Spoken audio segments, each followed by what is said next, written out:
Does anyone know? How many people know what COP stands for? Raise your hand. 1, 2, 3, 4, 5, 6, 7, 8, 9, 10, 11. Okay, there's over 500 people here, and there's 11 people that know what COP stands for, so that just shows you what I'm talking about. COP stands for Conference of Parties. But then what does then 26 stand for? 26 of what? And what is net zero? And what is carbon neutral? And what is carbon free? And what is environmental justice? And what about this 1.5 degrees Celsius? That we can't go any higher than that. How serious can 1.5 degrees really be? And does everyone in the world understand Celsius? Because we in America, we deal with Fahrenheit. So all of that stuff goes right over people's heads. And they don't know, is this one problem or is this many problems? Do we need to fix one thing, or do we need to fix many things? In the words of Winston Churchill, this pudding has no theme. The human brain gets overwhelmed. So do our political institutions. I learned something very important in my bodybuilding days very early on. You can only focus on one thing at a time. I would work on my biceps, then on my triceps, then on my pectoral muscles, and then I would work different muscles on different days. But I could never do it all at the same time. I could never do bench press and deadlift and chin-ups all at the same time. It's impossible. But that's exactly what we do in the environmental movement. We in the environmental movement, we are pumping biceps, we're pumping triceps, we're pumping quadriceps, we're pumping pecs and traps and delts and calves and intercostals and serratas. I know the president is saying, I didn't even know the body had so many muscles. It does. It does. The problem is not that we are wearing ourselves out here, but we are wearing the public out. To change the metaphor, our shotgun approach is not working. We are trying to hit all of those targets at once. We need a rifle approach. We need to have one target. I say focus on pollution. Focus on one thing. Everyone gets what pollution is. It is simple to identify and to understand because you can see it coming out of the smokestacks. You see it blanketing the big cities all over the world. Doesn't matter where you look, Los Angeles, London, Beijing, New Delhi, Sao Paulo. Everywhere you see pollution. You see the smog that's killing people. Pollution is enemy number one. Pollution kills the coral reefs. It makes the iceberg melt. It is the very thing that causes climate change, and it makes our temperatures rise. So if we get rid of pollution caused by fossil fuels, we get rid of a lot of the other problems. So why are we talking about pollution? Why are we always just talking about climate change? Pollution is the very thing that kills 7 million people. Every year, there's millions more than the coronavirus has killed. But I'm talking about every year. It's not climate change that is killing the 7 million people. It's pollution that's killing the 7 million people. And it causes other diseases, from heart diseases to pulmonary diseases to strokes, and the list goes on and on. Now here's the thing about focusing on pollution. See, it's not overwhelming because it's all about hope. Even in the movie Predator, when we had this big shootout with this out-of-space creature, this predator, there was a moment where I looked at the leaf and I saw green phosphorus blood dripping down from one leaf to the next. And I said, if it bleeds, we can kill it. See, there was hope. This is what it's about. If pollution created by humans, then we can solve it. Humans can solve it. We can kill it. We can terminate it. You see, there's so many great things, as a matter of fact, going on in the world that I only always hear everyone talking about the negative. The world is coming to an end. I mean, think about all the fantastic stuff that has happened just recently. Like Ford Motor Company announced that the F-150 pickup truck, America's best-selling truck for nearly 45 years, will have an electric version next year. That's huge, because trucks are all about power. For years, electric vehicles were these tiny little things. They were weak, they had no power. I would never sit in one of those. Never. But now, they're making the powerful trucks electric. Just to give you an example about power, the current gasoline-powered Ford 150 goes from 0 to 60 miles per hour in 6.4 seconds. With the electric engine in it, it will go from 0 to 60 in 4.6 seconds, almost 2 seconds faster. See, now we are talking, that's power, big vehicles, that's what people like.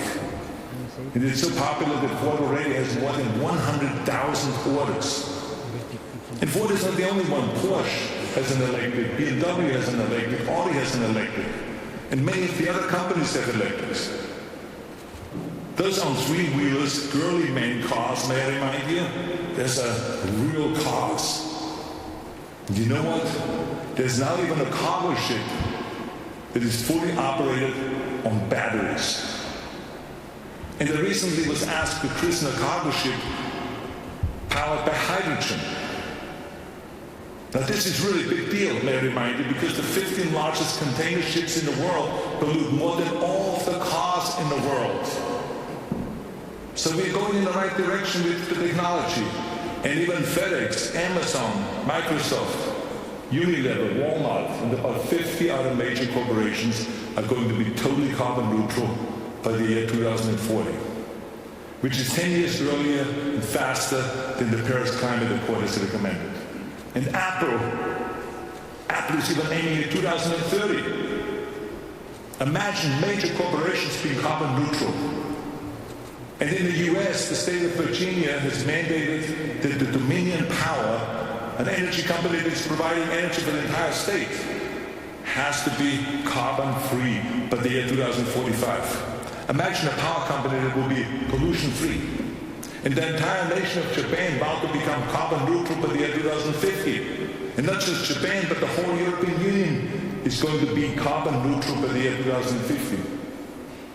Austria has even promised to be carbon neutral in 2040. Wow. Imagine entire nations will be carbon neutral. And by the year 2045, California, the fifth largest economy in the world, will also be carbon neutral. And there are other positive things that are happening, like ExxonMobil, the shareholders, recently voted in 3 independent directors. Why? Because the company wasn't moving fast enough of getting off fossil fuels because of crappy financial results. According to the Wall Street Journal, some analysts predict that investment on renewable energy will actually exceed oil and gas in the next several years. I mean, isn't that unbelievable? And coal is collapsing as we speak. 12 years ago, 45% of US electricity was generated by burning coal. Now it is below 24% and falling fast. The only one that tried to bring coal back was Donald Trump. But he is also falling fast. See, the thinking is changing all over the world, and we should be talking about that. I mean, we have huge victories in the private sector and in the public sector. So why aren't we talking more about all of those positive things that are happening? Why aren't we conveying some sense of encouragement and hope to the people? That's my question. I mean, if we are in a crisis, isn't it better to encourage people rather than to beat up on them? I remember my son, when he was 10 years old, I watched him playing soccer. And just before he got to the goal, he tripped over the ball. At break, he came to me and was crying. He said, "Daddy, I screwed up the whole game. I tripped over the ball." So what did I do? I encouraged him. I said, "Patrick, you're a fantastic soccer player. Are you kidding me? You already shot 2 goals. It was one little mistake. You're unbelievable. You guys are going to win." I pumped him up. I didn't attack him in a crisis. That's what people need. And I know the challenges we face remain huge. That 50 global corporations are not the whole of industry. I know that. And I know that we can relax and we must move forward very aggressively. But people need encouragement, not just threat and despair. See, my concern is that the constant drumbeat of telling people how huge the obstacles are at some point undermines their will to accept and to act. It can defeat the morale of one person or millions. We must not let our communication convince the general public that it is time to surrender when it comes to climate change. Because we need the people. And we will never surrender. We will never give up. We need the people to put the pressure on our elected leaders, on our politicians, to change the status quo and to achieve sweeping change. Because the elected leaders, let me tell you, what I've seen all over the world, they're frozen. Some politicians have told me they don't really want to do any environmental changes because they don't think the people are quite ready. But we all know that's a bunch of horse shit, isn't it? And one of them that I know very well, and I'm not going to mention his name, one of them even said, I have a hard time going there and doing some environmental stuff because I don't want to lose the support of the oil companies and the coal companies and the car companies. Imagine. I said to him, you were not elected to be an oil servant or coal servant or gas servant. You were elected to be a public servant. So stop being a coward and do it. Represent the people. No, he said, oh, Arnold, you're really tough on me and all this kind of stuff. I said, I have to be. That's why we need the people to be part of our environmental crusade. Well, just look what happened at the G7 summit. Do you see what happened? Nothing. Nothing. At least nothing of substance. I mean, they could have done at least one thing at the G7 summit when it comes to the environment. They could have said, let's ban cargo ships within the next 10 years. Let's spend all the R&D to change the cargo ship's technology. Imagine the amount of pollution we would save in 10 years from now. No, they didn't do anything. Oh, I should be more fair, because they did make a commitment to put $100 billion aside. But they made that commitment already in 2015 at the Paris Agreement. So they recommitted. Huge deal. This is unbelievable, guys. You see what I'm saying? So all of us in the environmental movement, we all agree that we can't wait for those guys. We need the bottom-up approach. The people. We must get the people ready. The people are only real hope. Every great movement in the history had enlisted the people. If it's the civil rights movement, or if it is the anti-apartheid movement, or if it is the suffrage movement, or if it is the Indian independence movement, all of those movements were created by people, not by the politicians. Politicians never solved the problems. It was the people. Remember when the Berlin Wall came down? Remember when the Berlin Wall came down and people crossed over for the first time and they were dancing and they couldn't believe it? Did you see any politicians tearing down that wall? I didn't. Did you see any political leaders, public leaders, anyone tearing down that wall? No, I didn't. I saw the people. So as we begin this summit, I ask you to consider, how do we focus our message? And how do we communicate our message so that it is as crisp and as clear as the mountains of Austria? That's what I want.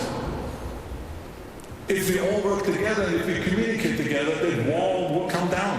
I promise you. And the polar bears will be dancing on those icebergs and life will be good. We can terminate pollution. Let's get our message together and let's work together. I have faith in you. I believe in you. We can do it. There is no fate but what we make it for ourselves. So let's make ours a clean, a green, and a healthy fate. Thank you very much, and God bless all of you. Thank you.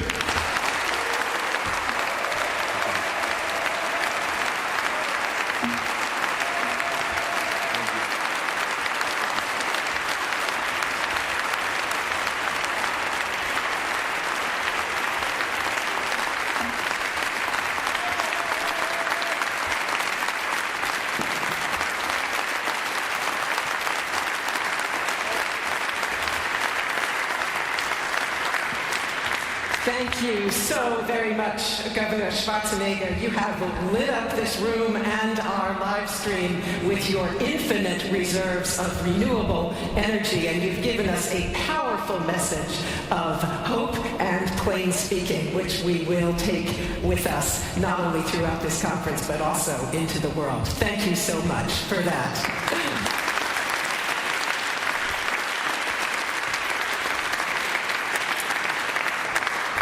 Guten Tag and hello, Excellencies, ladies and gentlemen, also to all of you who are with us on the live stream, a very warm welcome from me as well to this 5th Austrian World Summit. I'm Melinda Crane, and it is great to be with you again at this critical moment for the health of our planet. As we were reminded by Governor Schwarzenegger and by Matt, our summit takes place thanks to the patronage of a head of state with a deep and long-standing commitment to protecting both the climate and the environment. It is a great honor to hand the floor to the Federal President of Austria, Alexander van der Bellen. Welcome.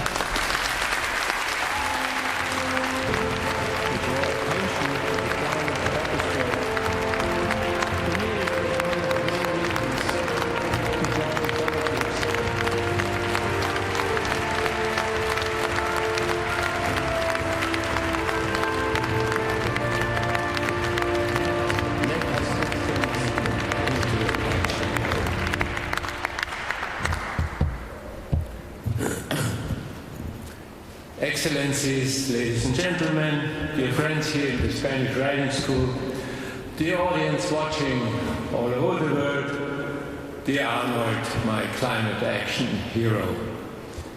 Welcome to Vienna. At the summit last year, the situation was quite different. This room was only halfway filled with people, halfway filled with trees, which were designed as spacers to keep the necessary distances. And this year I'm very happy to see so many faces. And still we have wonderful plants and flowers all over the room here, decorating this room. So my special thanks goes to the city of Vienna and the Wiener Stadtgärten, the Vienna city gardens. You know, Vienna is full of surprises. You wouldn't notice when you walk the town, there are federal gardens, and there are Vienna city gardens. I wouldn't know the difference, except that at the beginning of the pandemic, the federal gardens were closed to the public, and the city gardens were open to the public. The flowers, anyway, survived both cases happily.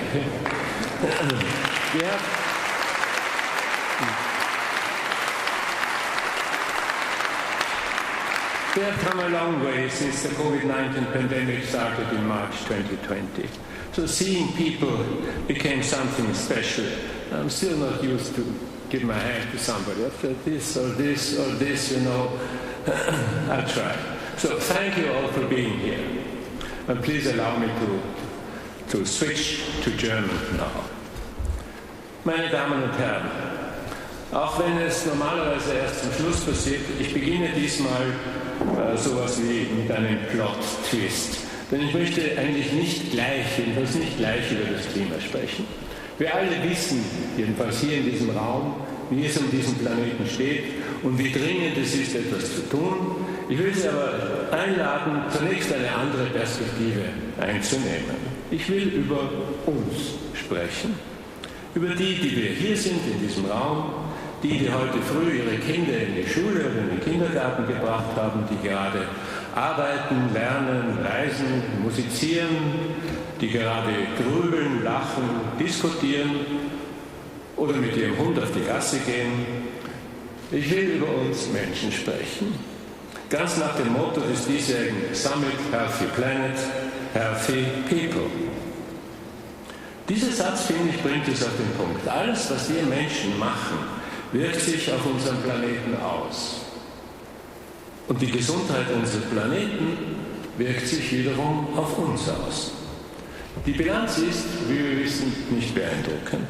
Unsere ungebremste Nutzung fossiler Brennstoffe hat unseren Planeten krank gemacht Und unser rücksichtsloser Umgang mit Tieren, Pflanzen und Ressourcen hat unseren Planeten auch krank gemacht. Wir haben viele Fehler gemacht.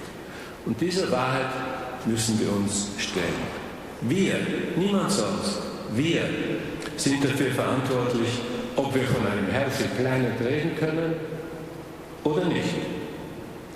Aber die gute Nachricht ist, wir können aus Fehlern lernen, oder? Also wenn wir wollen. Wir können aus Fehlern lernen, wir können uns weiterentwickeln. Das ist uns quasi angeboren.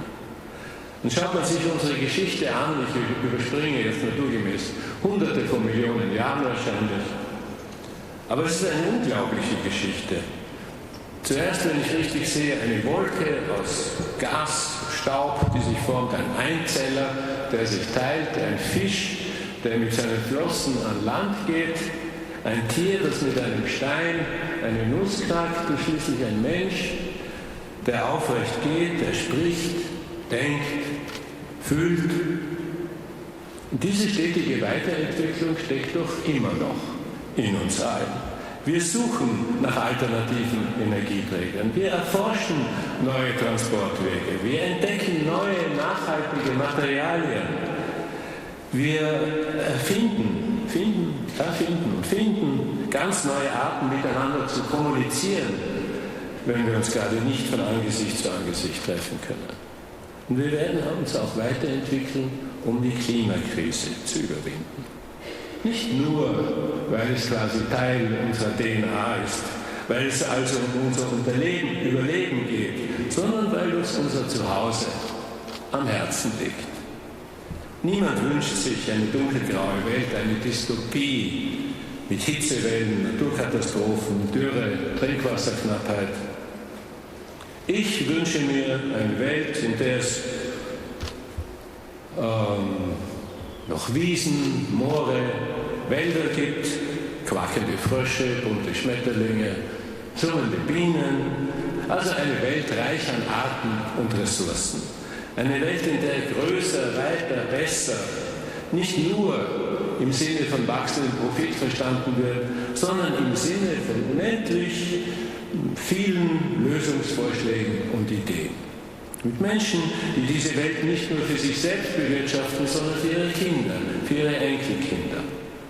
Mit einem Verständnis dafür, dass wir Teil eines größeren Systems sind, mit dem wir im Gleichgewicht sein müssen. Und wie erreichen wir diese Welt? Na, ich finde ganz einfach. Wir fangen an, den Weg zu gehen. Wir fangen an zu gehen. Und wenn da einige Steine liegen, die wir erst wegräumen müssen, schön, dann räumen wir sie weg. Schritt für Schritt. Die ersten Schritte sind ja bereits getan.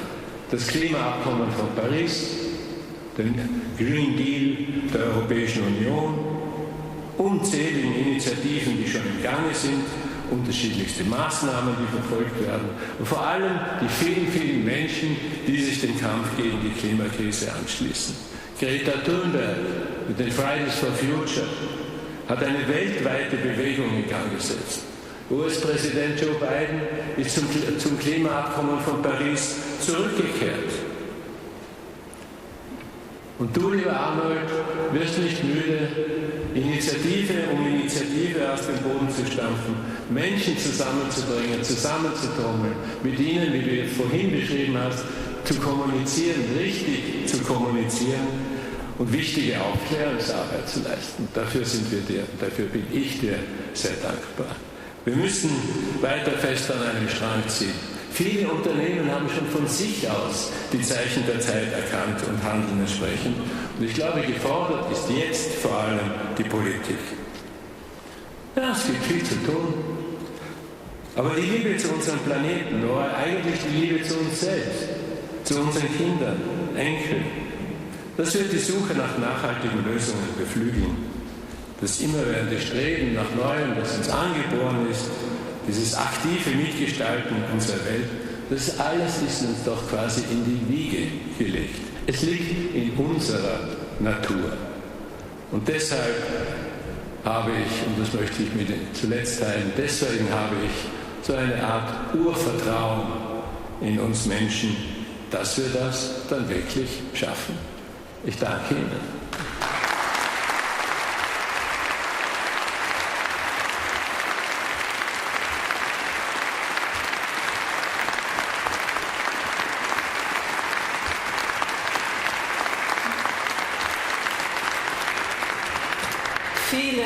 Herzlichen Dank, lieber Bundespräsident Alexander van der Bellen. Many, many thanks for your very thoughtful words, dear Mr. President. President van der Bellen reminded us, ladies and gentlemen, that last year, at a time when many international climate events could not be held, the 4th Austrian World Summit did manage to convene, and we were so grateful to the entire team that was able to make that happen. Our next speaker was also here with us last year as a long-standing supporter of the Austrian World Summit. It is a pleasure to hand over the floor to the Chancellor of Austria, Sebastian Kurz.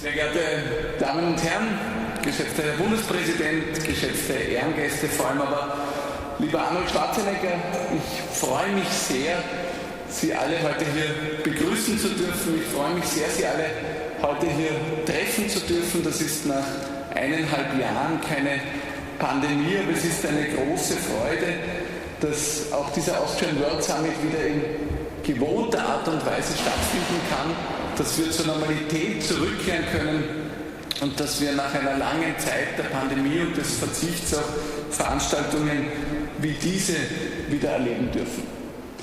Das Virus ist noch nicht weg, aber ich glaube, wir können mit großer Zuversicht sagen, dass wir wahrscheinlich das Schlimmste hinter uns haben und wir können vielleicht gleich einen Test machen. Ich darf alle bitten, die zumindest einmal geimpft sind, die Hand zu heben.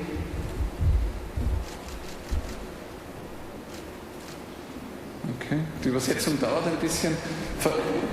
Ich stelle die Gegenfrage, gibt es jemanden, der noch nicht geimpft ist, noch nicht einmal geimpft? 5, 6, 7, 8, 9 Hände. Ich glaube, da zeigt sich der Impffortschritt, da zeigt sich der Fortschritt im Kampf zurück in die Normalität und da zeigt sich, dass wir Gott sei Dank guten Gewissens Öffnungsschritte machen können. Heute, der 1. Juli, ist ein Tag, der uns in Erinnerung bleiben wird. Arnold Schwarzenegger nickt, weil wir in Wien und in ganz Österreich weite Öffnungsschritte durchführen. Wir kehren zur Normalität zurück und das ist gut so. Ich glaube, das ist ein schönes Gefühl, das wir alle genießen. Und auch wenn ich überzeugt davon bin, dass schnell nach den Öffnungen vieles wieder so sein wird, wie es immer war, vieles wieder so stattfinden wird, wie es immer gewesen ist, so ist doch die Pandemie eine Chance, auch innezuhalten, eine Chance zu überlegen, was wollen wir genauso wie früher und was wollen wir bewusst auch verändern. Und wir haben als türkis-grüne Bundesregierung ganz bewusst auch die Phase der Pandemie schon genutzt, um nicht alles genauso zu machen wie vorher, sondern ganz bewusst auch diese Chance zur Veränderung zu nutzen und Akzente zu setzen. Wir haben wie viele Länder dieser Welt massive Konjunkturmaßnahmen gesetzt, aber wir haben ganz bewusst bei diesen Konjunkturmaßnahmen auf thermische Sanierung, auf Dekarbonisierung im Bereich der Nah- und Fernwärme, aber auch auf den Heizkesseltausch und vieles andere gesetzt.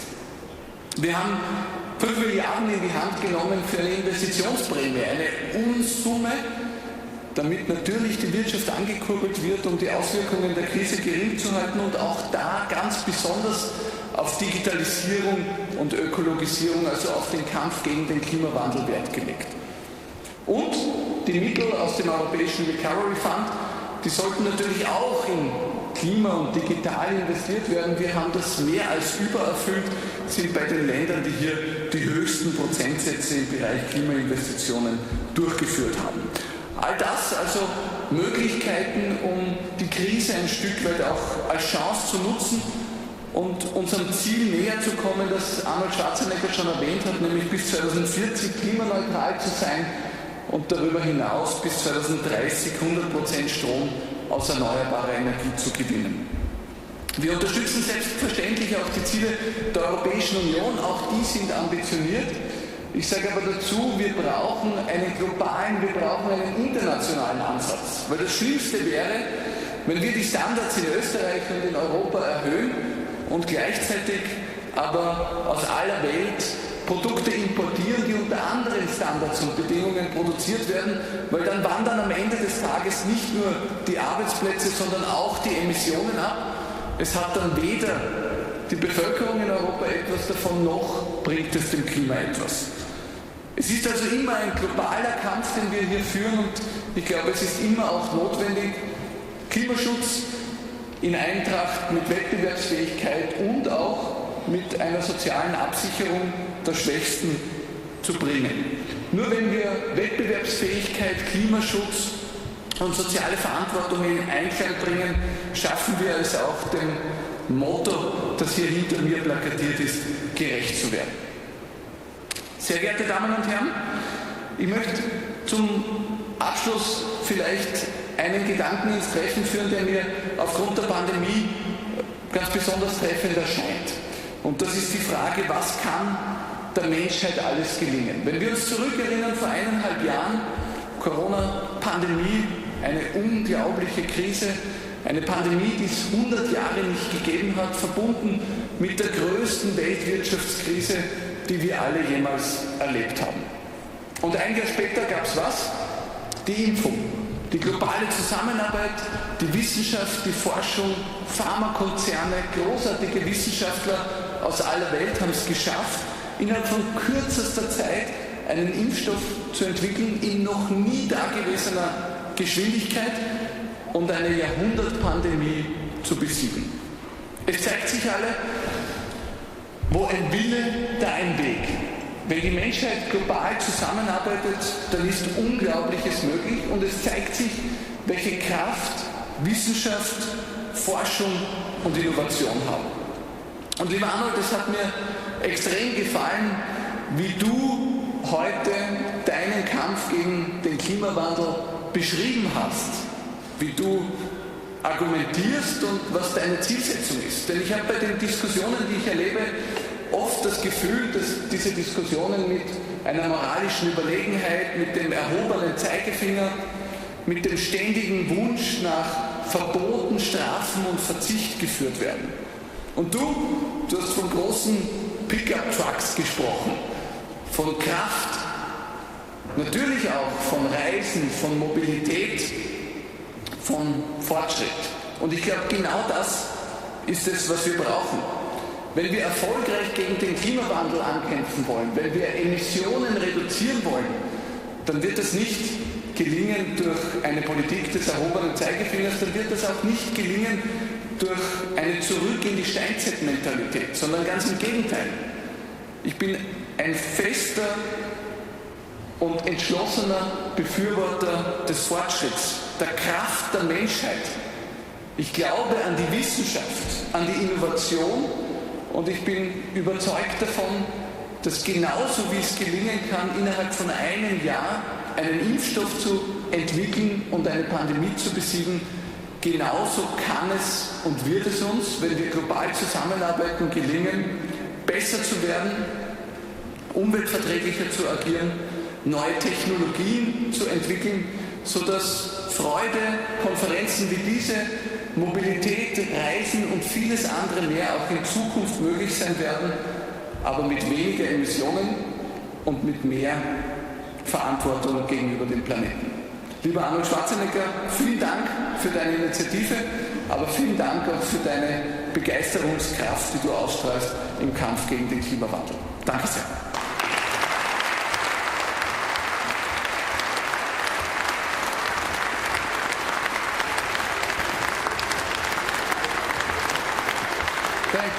Thank you to Chancellor Kurz, to President van der Bellen for their speeches, and of course, Governor Schwarzenegger, I loved your talk. And anytime you get to hear Arnold quote Arnold, I am all in. But the thing I loved was your message of hope. Because I think that is something that can feel daunting right now. And honestly, as you were talking, it takes me back to President John F. Kennedy in the 1960s when he made a bold statement. When he said we would send a man to the moon and bring him back. And at the time, it seemed impossible. It seemed like it couldn't be done. And he gave a speech that really stuck with me. He said, we choose to go to the moon. We choose to go to the moon and do these other things, not because they're easy, but because they're hard. And I thought, that's what we're doing here.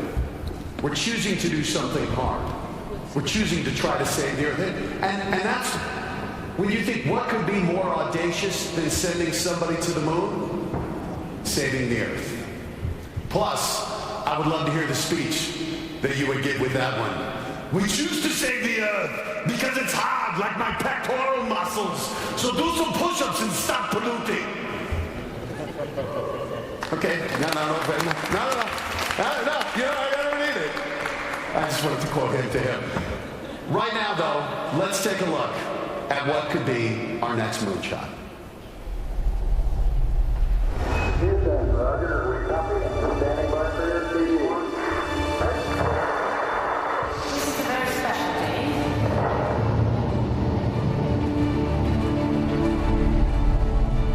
Our vision for a climate-neutral continent. Today is the start of the vision.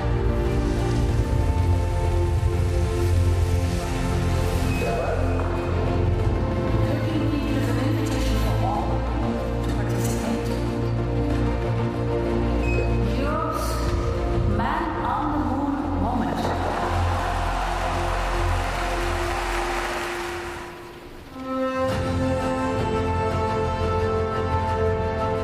Look at the state. Look at the state. What's happening? What's happening? With biodiversity. We continue like this. There will be no pollinators anymore. Things will get reached tipping points, and the events for humanity will be disastrous. Governor Schwarzenegger called on us earlier to do some really plain speaking. Well, this man is known for his plain speaking. He's the EU leader responsible for the Green Deal, and he chose this summit last year as the venue to deliver a powerful message of political will to ratchet up climate ambition. Franz Timmermans can't be with us live this year, but as EU Commission Vice President, he has sent us this message. Ladies and gentlemen, it really is a great pleasure to speak to you this morning. I had planned to come to Vienna today, and I'm truly, truly sorry that I'm again not able to be with you in person. But they say, as you know, the third time's the charm, so I hope to be with you next time.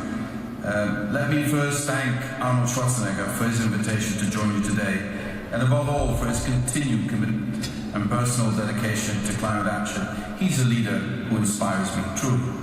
Today's summit carries an important message. We need a healthy planet for the health and well-being of all of us. COVID-19 has put our societies firmly to the test.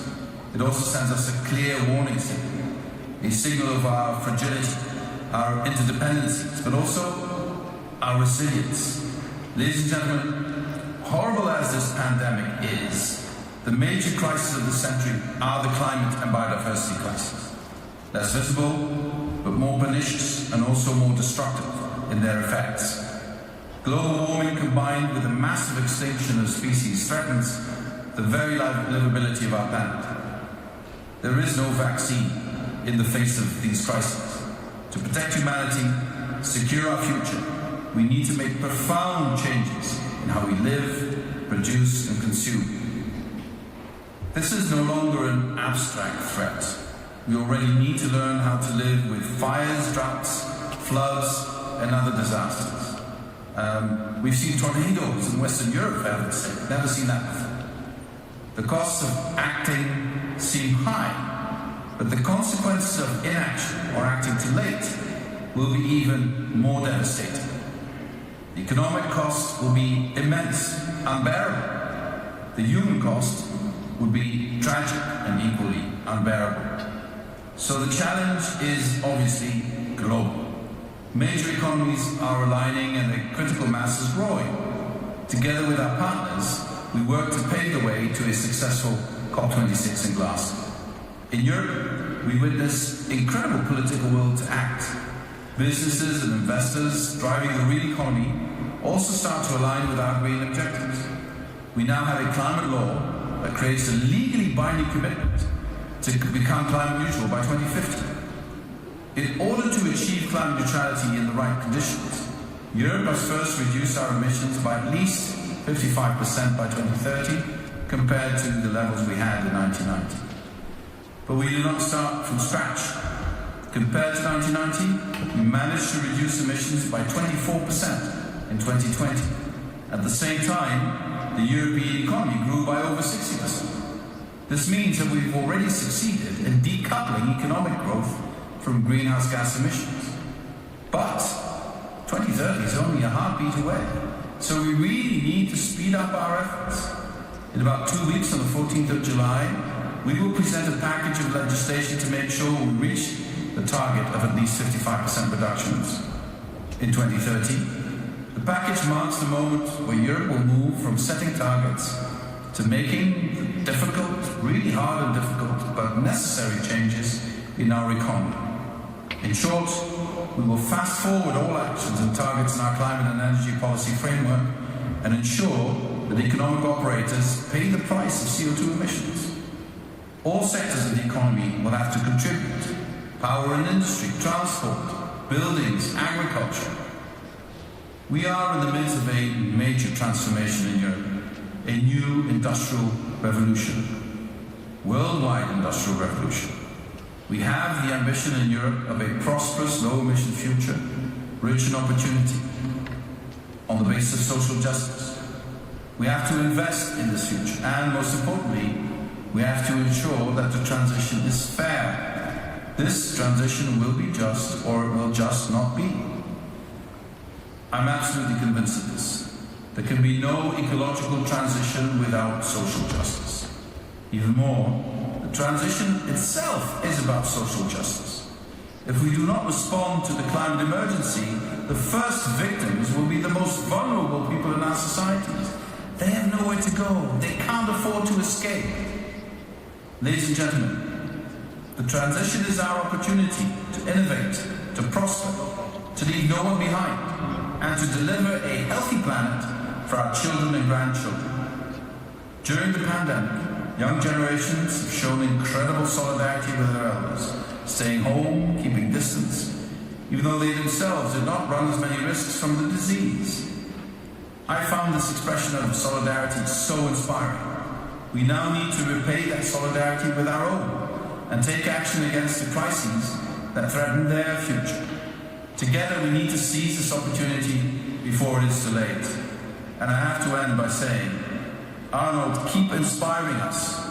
You're a gem. You're so important to also bridge the gap with so many people who sometimes feel left behind. You're an inspiration. Continue to be that. Thank you very much.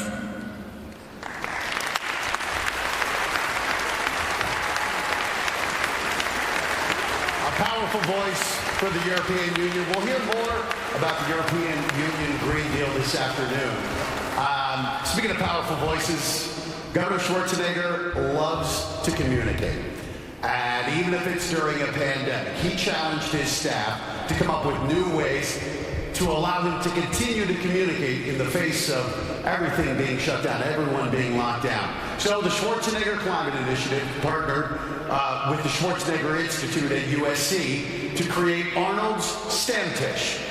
Now, for those who may not be familiar with the Stammtisch, it's a tradition in Germany and Austria where people meet at a pub and they sit down at a specially marked table and they talk. It's an exchange of ideas among friends on every topic imaginable under the sun, always with respect. So let's take a look at Arnold's climate friends at his Stammtisch.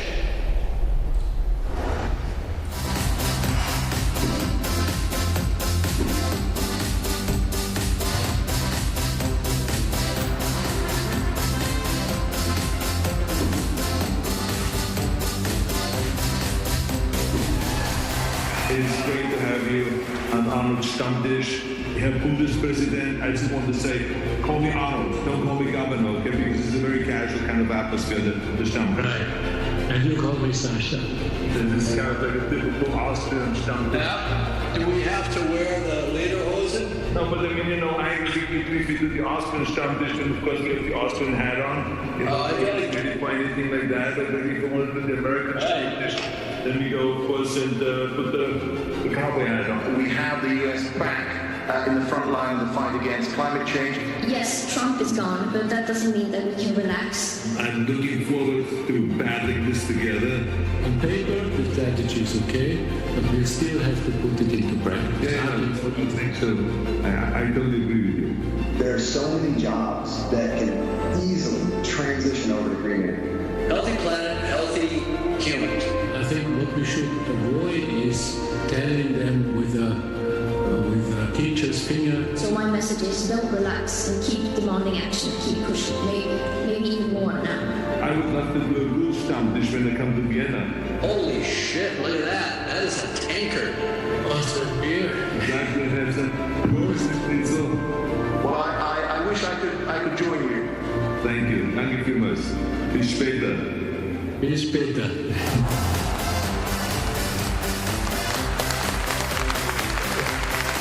It's always a good time with the governor. As I mentioned, the U.S. is back in the Paris Agreement, as is Europe, and we're going to hear from the most powerful voice on the U.S. climate ambition, John Kerry. He will be with us live this afternoon at 2 p.m. Right now, though, we had a chance for the governor to sit down with another high-ranking official in the U.S. government. He's the head of the Environmental Protection Agency, and he sat down for a Stammtisch with Governor Schwarzenegger. So let's take a look as he had a chat with Michael Regan.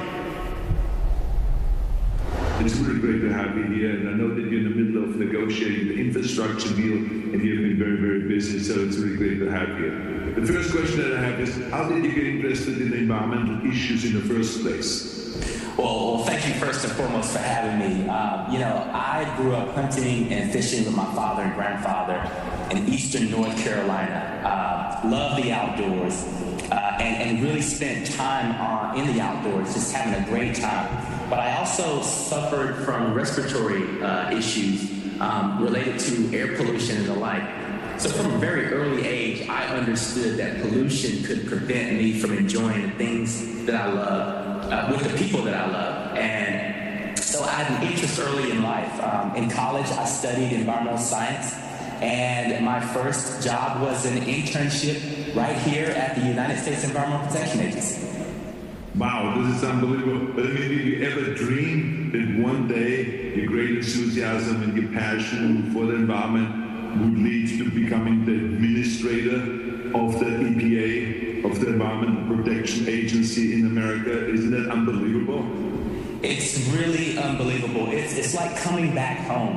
Of course, during that internship and early in my career, I never imagined that the President of the United States would tap me to lead this wonderful agency. But you know what? I'm here, I'm back, and we are rebuilding this agency to do exactly what its mission charges us to do. No, I know, and I'm very excited about that because we all know that the Trump administration really screwed up the agency. I mean, let's be honest. I mean, he had very little interest in protecting the environment, very little interest in really protecting the people from the toxic air and from toxic water and all those kind of things. And it set, as a matter of fact, the EPA back into the dark ages. So the question really is, how challenging is it for you now to kind of like change all of that and to actually, rebuild the morale inside the EPA and the trust from the outside? Well, I'll just say it was heartbreaking watching from the outside what the Trump administration was doing to my former colleagues and to this agency. And so when the president asked me to lead this agency, I was ready. And on day one, we recommitted ourselves to the employees of this agency because they're the heart and soul of this agency. We also recommitted ourselves to sound science, following the science and following the law. And I'll tell you, we've spent time listening to our employees, listening to the stories of what happened to them over the past 4 years. We're working on rectifying those rights by listening to the career staff, following science, following the law, and we really want want to not replicate what happened in the previous administration, which was political influence in the scientific decision-making and legal decision-making that has guided this agency for close to 50 years. Right. Now, what's great about it is the Biden administration, and this is now Republican talking, okay? So, but I'm excited about it. I mean, I'm really excited about it because the Biden administration seems to me to be back in again and to restore all the damage that was done, and actually to join the Paris Agreement again and to be part of the international community. And so my question really is that the president even made a commitment to reducing greenhouse gas emissions by 50%, I think by the year 2030. So this is really a huge undertaking. So tell me a little bit about how you're going to get there to that goal, so it's not just another promise, because so many times, as you know, countries make promises, but they don't keep it. So how are you going to get there, and how are you going to accomplish this great goal? Listen, as you said, the president has set a very ambitious but much needed goal. And we're going to reach those goals with a government-wide strategy. EPA will play a central role, but whether it's transportation and me working very closely with Secretary Buttigieg over in the Department of Transportation, or whether it's concrete energy and infrastructure issues that I'm partnering with Secretary Granholm in the Department of Energy, or thinking about as we invest in our infrastructure and leverage technology, how we grow jobs. I'll be working very strongly with the Department of Labor. This is an all-of-government approach. We are all in, and we are willing to work together, grow in the same direction in order to achieve the president's mission. And by the way, it is achievable, and we're going to do it. I know that you have to go and you're very busy and all this, but before, I think the Austrians would not forgive me if I would have asked that question, which is, will you be back, but in person in Vienna next year at our climate conference? That's really the question. I'd love to, and we're going to look into that as soon as this call ends, because it's important that we continue to engage this way with this very important summit that you started. So first of all, thank you for your leadership. Thank you for that invitation, and we hope to see you next year there in person. Absolutely. And any help that you need, just let me know, okay? Because we got to work together. We got to go reduce the greenhouse gases. We got to get rid of pollution. We got to terminate pollution. That's the bottom line here. Absolutely. And I'm glad to have you as a partner with us to do so. I know with you we can win. Thank you very much. Thank you, and have a good day, okay? And congratulations on the infrastructure package. Thank you. Thank you.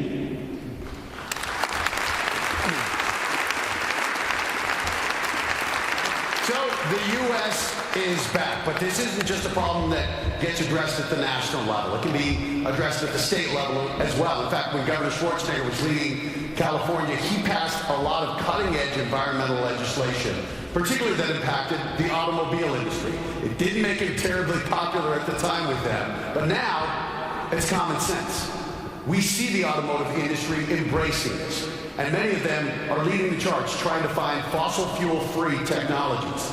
And one of those companies that's doing it is one of the biggest automotive brands on the planet, Ford Motor Company. But we're having a little trouble right now reaching him because this is what happens when we do this live in the midst of a pandemic. Sometimes the technology doesn't always cooperate. So we're waiting right now for the CEO of Ford, and we'll wonder, and he is here. Well, that was a dramatic tease right there. So right now, the governor, Arnold Schwarzenegger, is going to have a discussion with the CEO of Ford, who's helping lead the charge in clean technologies, Jim Farley and Governor Arnold Schwarzenegger.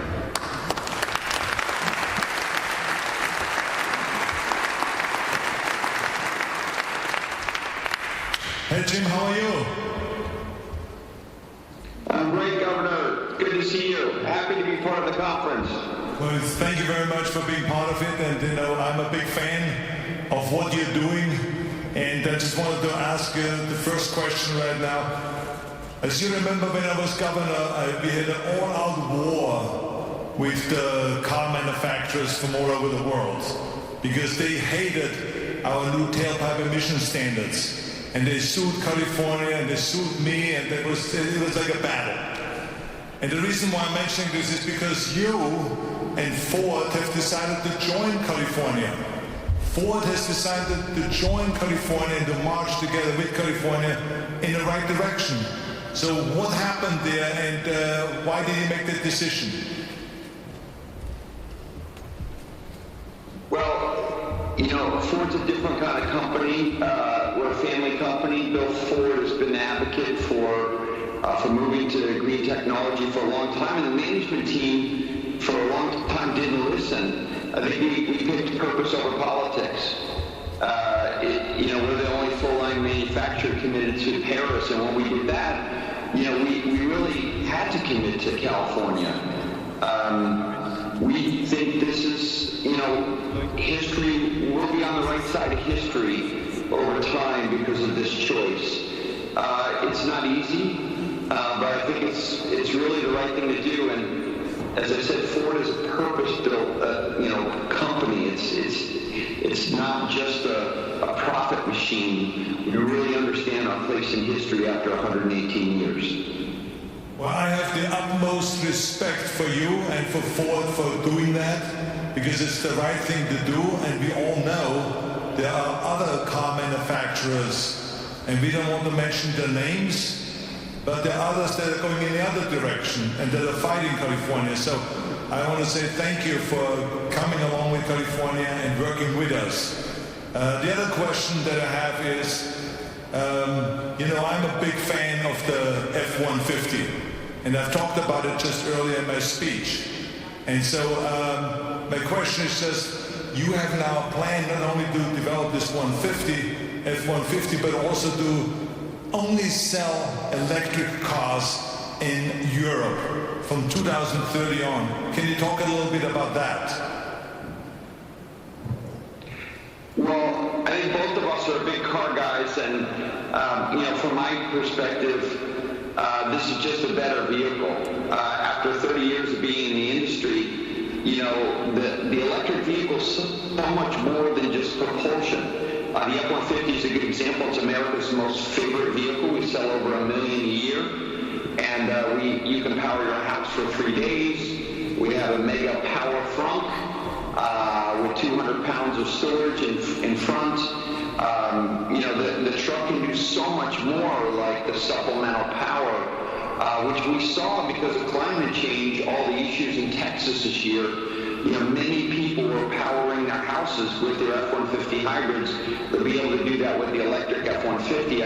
I think what we need to really reinforce is that these electric vehicles are not just innovating the propulsion, they're bringing a lot of new technologies, digital vehicles, to the marketplace that can do so much more than just move with zero emissions. The Pro Power on board is a good example, and a pickup truck is perfect. We can now power job sites across America and Europe without having diesel generators. And so this ability to have a purely digital product, and especially applying this to America's best-selling vehicle, is exactly how we want to get there to commit to the California standard. Now, I am very excited about that, about the future, of the way you see the future. And my question is, what is your thinking about proving the naysayers wrong? Because the reason I mention this is because, you know, one of my principles of success is always don't listen to the naysayers. But on top of it, I've seen it firsthand in California, when we kind of passed all of the strict environmental laws in California. They said this was the worst idea and it would never work, and the economy would go down and businesses would leave the state of California and they would be crashing and jobs would be lost and all this. In the meantime, today, we are the most successful economy in the United States by far, and we have the strictest environmental laws, so we could prove that you can do both at the same time, that you can protect the environment and protect the economy at the same time. And I'm sure that they told you also that if you go electric and if you spend this money that you did, I mean $30 billion on research on green vehicles, which is outstanding, I'm sure they told you this is the worst thing that you can do. But in fact, you've proven the opposite, because when you became the CEO, the stocks were at $6.50 or $6.75 or whatever it was, and now since then they've doubled, more than doubled. They're at $15. So this is a huge success. So what do you say to those naysayers that didn't really believe in you or didn't believe in anything that has to do with the environment? Well, so far they're wrong. I would say we aren't the biggest car company in America, but we have more U.S. jobs, and we build more vehicles in the U.S. than any other brand. We bet on America, even though it's more expensive. And the burden falls on us at Ford to figure out this transition, not just for a better climate, but also to transition our workers, as you said, because we have more workers. We've already invested $3.2 billion in our manufacturing facilities. My grandfather started in the Rouge plant. He started as an hourly worker at Ford in 1913, and that plant is a fully green plant that's going to make the F-150 on our oldest site. It's almost 100 years old. We're spending $1 billion now transforming the Ford Cologne Center in Germany to being all electric. We're insourcing the motors and the e-axles, taking transmission and engine jobs and moving them over, vertically integrating, so our team has jobs as we move to electrification. An electric vehicle is about 40% lower in labor content. So if we don't vertically integrate, there's going to be a lot of Americans that are going to lose their job. But that, how we looked at it, Governor, is that that's our responsibility. So we decided to vertically integrate, to start making more of the components ourselves, to secure those jobs. We just announced a battery plant we're building in Georgia. Now we're going to have multiple battery plants across North America and eventually in Europe. Those are new jobs. And that vertical integration is really important. The naysayers can say what they want, but Ford, we're planning on that future and kind of managing it, the risk ourselves. We do need help from the government. As you heard from the EPA administrator, we're finding really great partnership with the current administration in North America, and certainly happening across Europe too. We need market-based consumer and manufacturing incentives to make these very difficult transitions. The reality is we don't want to leave any workers behind as we move to zero emissions. Well, I'm very excited about that. I just want to remind you before I get off here, we in Austria have some room. If you want to build a plant, an auto plant here in Austria, that would be fantastic. We will help you. I have the Bundespräsident right here. We have the Chancellor here. We can make a deal right now. Okay, just remember that. Thank you very much. Thank you. And I hope you'll be back. Thank you very much. Governor, one thing I have to say is, it's been great to spend the time today with you. But I also wanted to say that, we're really excited to get you behind one of these F-150 Lightnings. I think we have a fun image there that we wanted to show you of you in the F-150 Lightning because we're really excited for you to drive this vehicle. There you go. Perfect. So maybe someday we'll make it in Austria. All right, very good. Thank you very much. Thank you. Bjorn, we're going to go and test drive the vehicle. Thank you very much. Thank you. That was pretty nice, Governor. Isn't that fantastic? You're going to get F-150. Forget all that. I don't look for a freebie. I can afford a car, but I can tell you one thing. This is a perfect example. Jim is a perfect example of this partnership that I'm always talking about. Yeah. The private to the public sector, that partnership, when that works, we're going to go and solve the problems. And I think he's a great leader, and that's why I wanted to have him on. So thank you very much, Jim, for being with us here today. And I hope that you come next year in person, okay? Thank you. Well, that was great. And great to see it, as you were saying, to see it can be successful, too, that the stock value is going up. So now we've got another guest for you. This one is here in person. You're going to grab a seat. So this next lady, she has an incredible legacy of battling for the environment. She was the head of the EPA under President Obama, and now she's the head of environment, policy, and social initiatives at a little company called Apple. I met her last night. She's a joy and a force of nature, Lisa Jackson.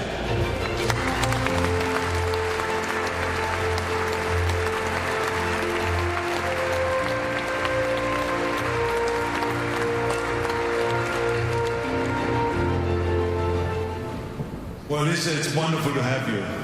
I'm so excited to be here. So, a little nervous. This room, wow, so many. Great, a historic place. Really. And it's writing school.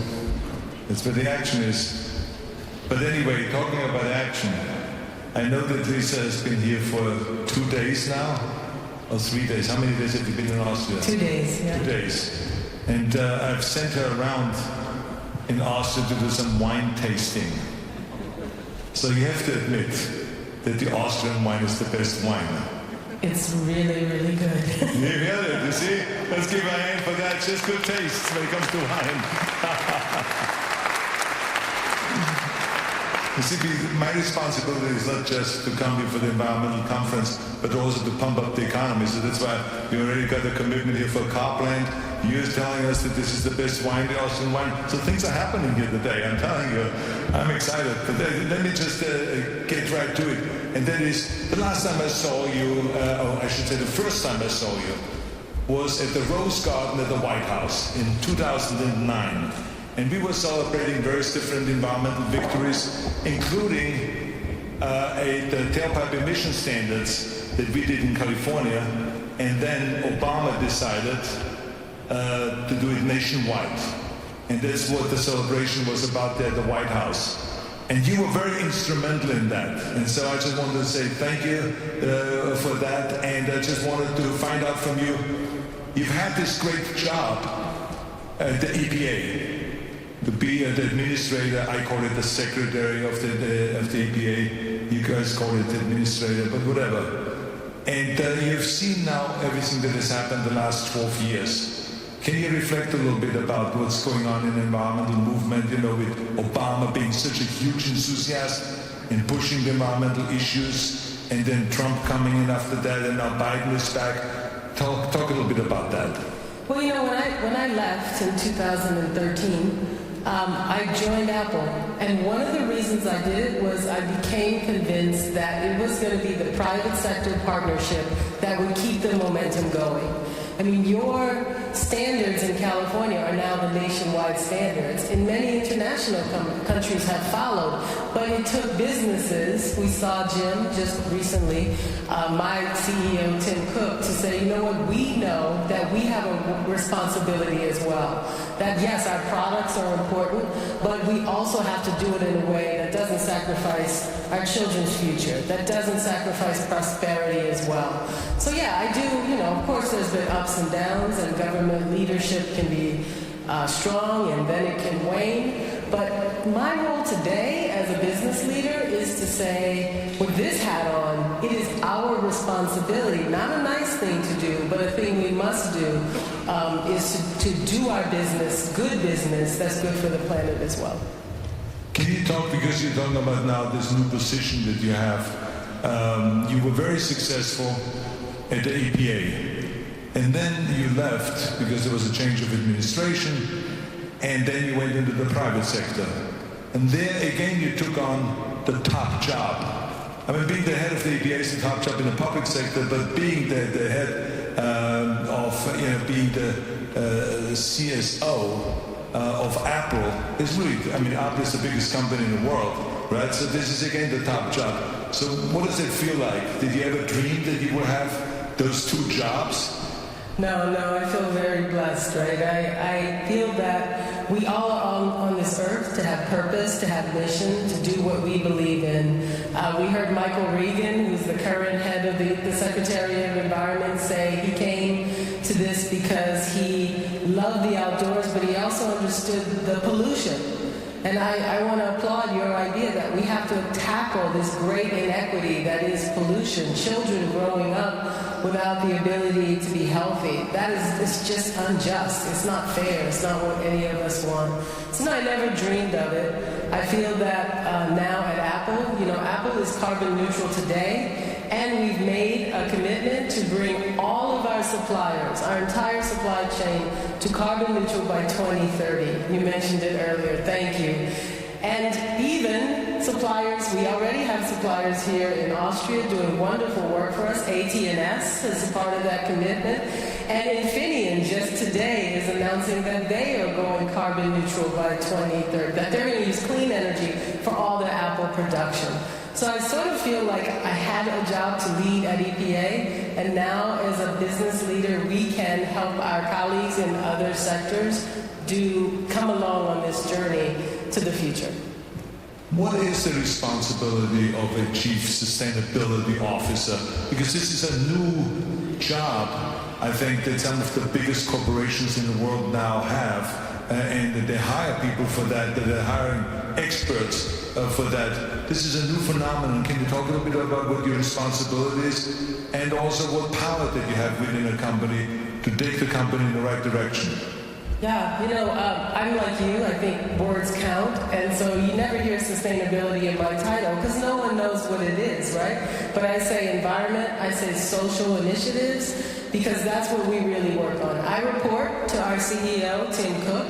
I advise him on how to achieve our environmental goals, but also our goals around accessibility so that our products can be used for people who have disabilities. That's incredibly important.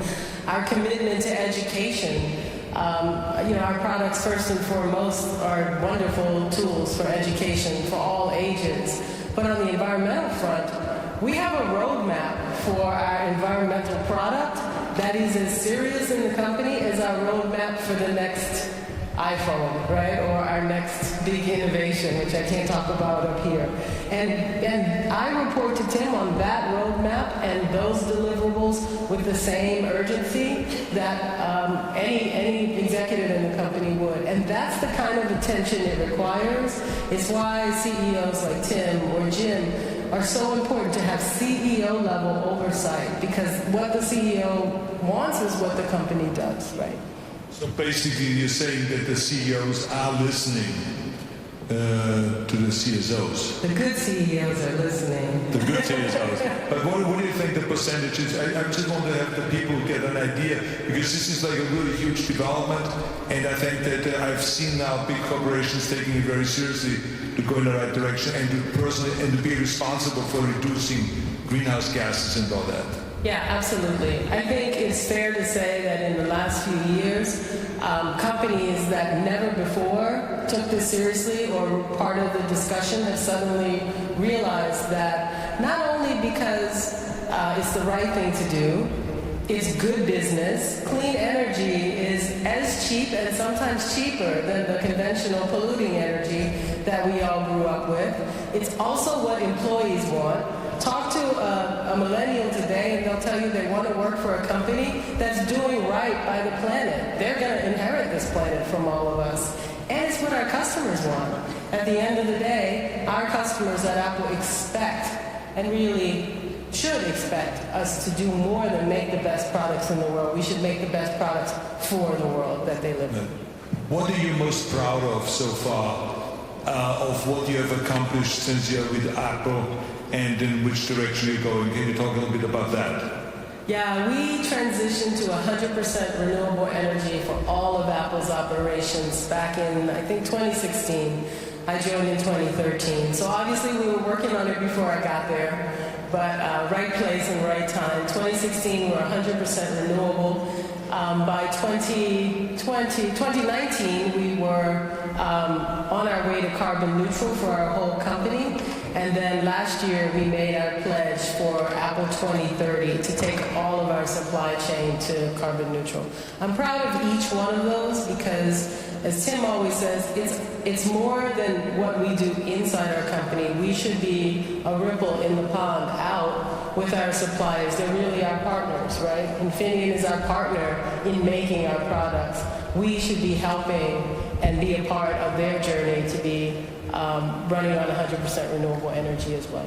Do you have a blueprint of how to get to carbon neutrality in 2030? We do. You we do? Call it our carbon roadmap. Yeah, no, because the reason I'm asking that is because this is the most important thing.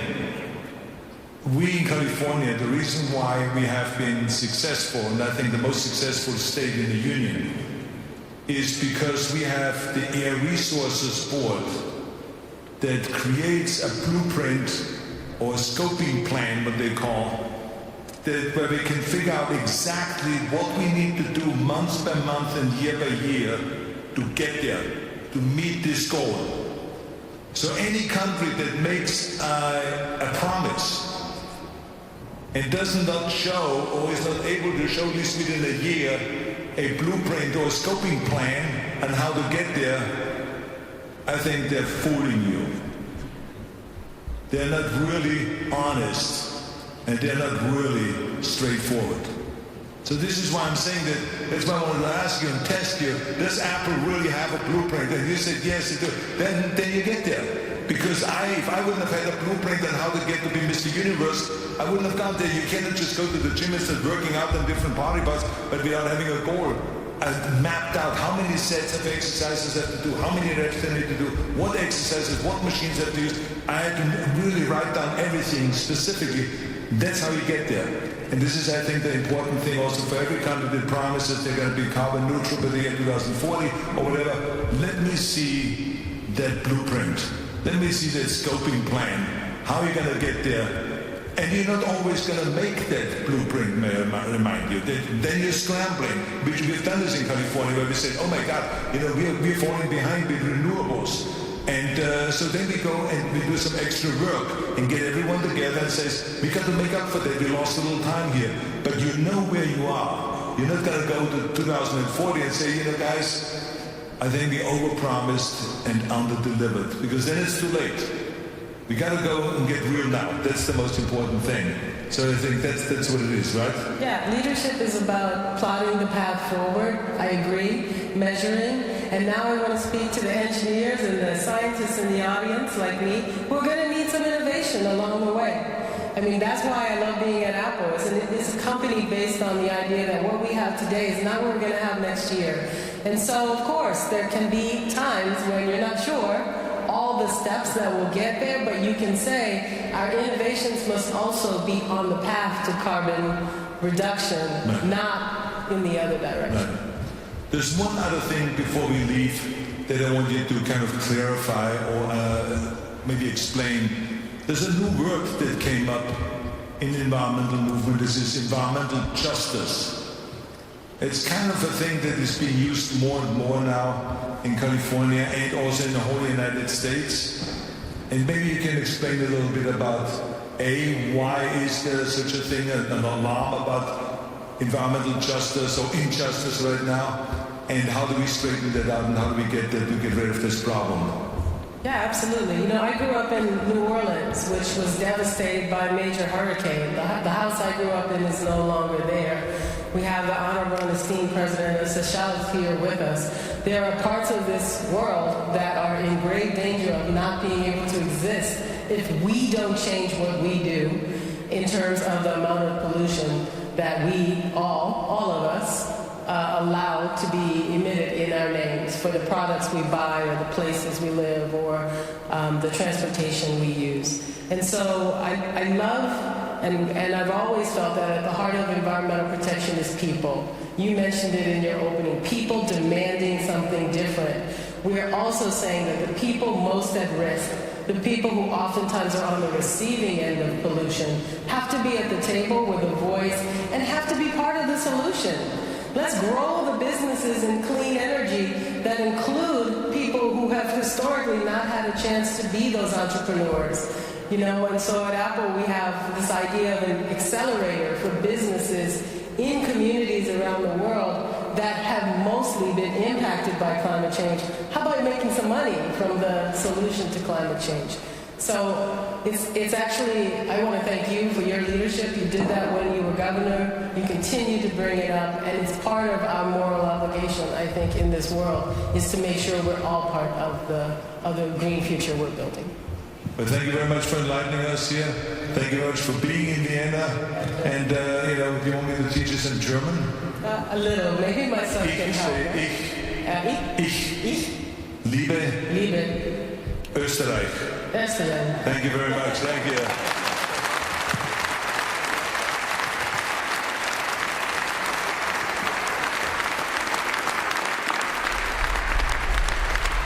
When it comes to pollution and climate change, remember, we always have a choice. The Austrian World Summit is about solutions, about presenting what is already possible. Let's choose sustainable housing. The Austrian building company Suba, part of Harman Enterprise, is on the forefront of creating sustainable and carbon-neutral buildings. Affordable housing in climate-friendly and energy-efficient buildings.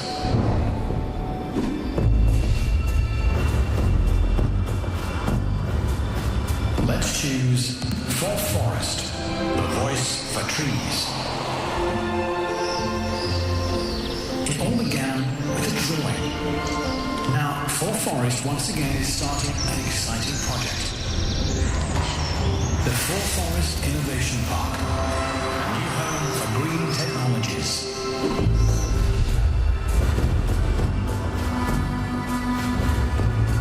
Let's choose EcoAlf. Upcycling the oceans. Transforming marine debris into top quality yarn.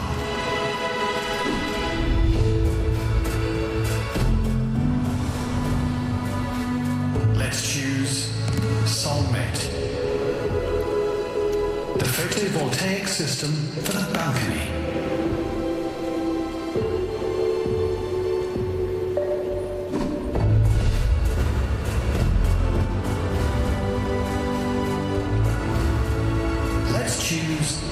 Vienna Solar Power Initiative. Vienna's Progressive Coalition has set itself the goal of making Vienna climate neutral by 2040.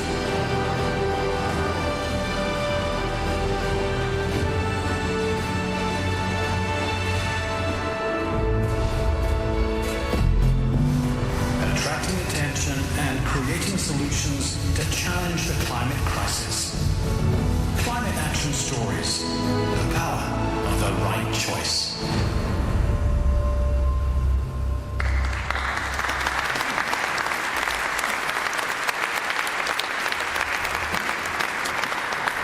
Let me just say thank you to Governor Schwarzenegger and also to Lisa Jackson. You could not have given us a better setup for our high-level panel because it's all about leadership and it's all about solutions.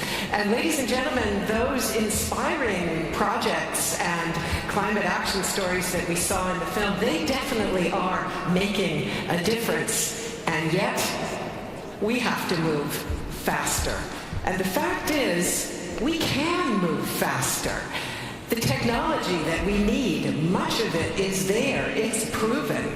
We know what policies work, and we've got a lot of green capital just waiting to be unleashed. So if we're serious about respecting planetary boundaries and really working on the interlinked crises that our planet faces, then we simply need to apply these powerful levers. And that is what this panel is all about. We want to talk very concretely about actions, about solutions. And joining me is an outstanding roster of speakers to do just that. Some with us virtually, some with me right here live at the Hofburg, which is a wonderful change after the past 18 months. It is my pleasure to introduce here with me Alok Sharma, British MP and also president of this year's United Nations Climate Conference. And we were told to avoid acronyms. I'm not going to say COP. I'll just point out that this is the 26th session of this conference that aims to bring together all the countries of the world to talk about how they boost meaningful climate action.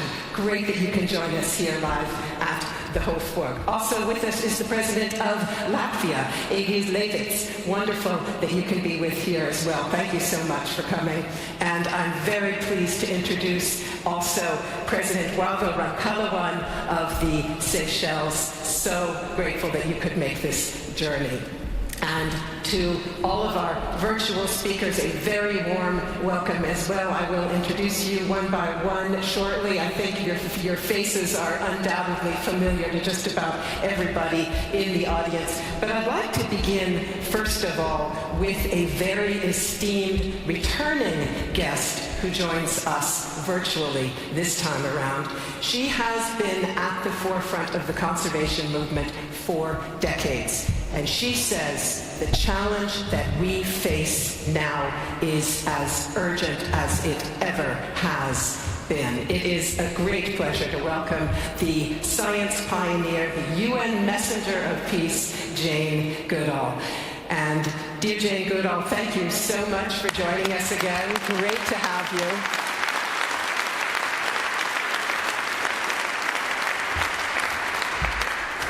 As I mentioned, you say the challenge has never been so urgent. So please tell us your point of view as a scientist. How sick is the planet? Well, unfortunately, I think the planet is very, very sick indeed. And everybody listening knows that, knows how we have polluted the air and the land and the water. And the loss of biodiversity, climate change, all of these things mean that we are living on a very, very sick planet. The environment is sick and humans are sick too. And we've compromised those two great lungs of the world that absorb carbon dioxide and release oxygen, and that's our oceans that we've so badly polluted. They can't do their job properly anymore in many cases. And our forests. And the forests include the kelp forests of the ocean.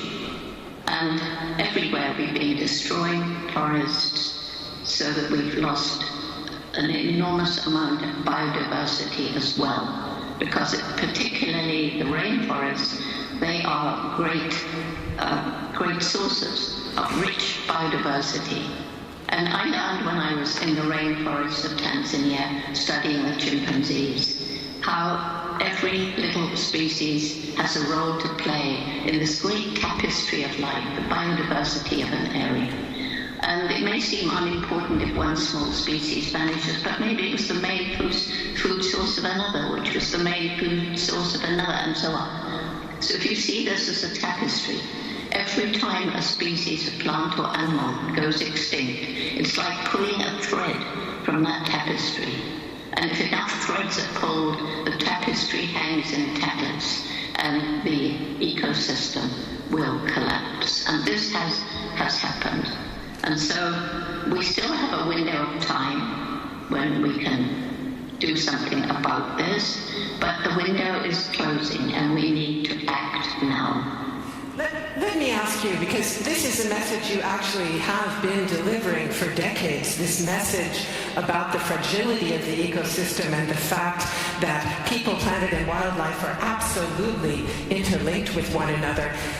Do you have the impression that the pandemic has finally gotten that message across? Are you hopeful that this year could represent a turning point when we really do begin to work toward healing the planet? Well, I certainly hope so, because if we don't, then that's not a very good outlook for future generations. In fact, a very grim and bleak outlook. But the pandemic has certainly raised awareness. And for one thing, more people understand that the pandemic, just like climate change and loss of biodiversity, is our fault because it's our fault because we have so disrespected animals and the environment. That led to conditions, animals pushed in closer contact with people, being sold for food and medicine, and as exotic pets in wildlife markets. Animals, domestic animals, crowded together in these horrible and unhygienic factory farms all around the world. These create situations where a pathogen like the COVID-19 virus can hop from an animal to a person. And the scientists have been warning us for years that this sort of pandemic was inevitable. And if we don't change, then more pandemics will arise. So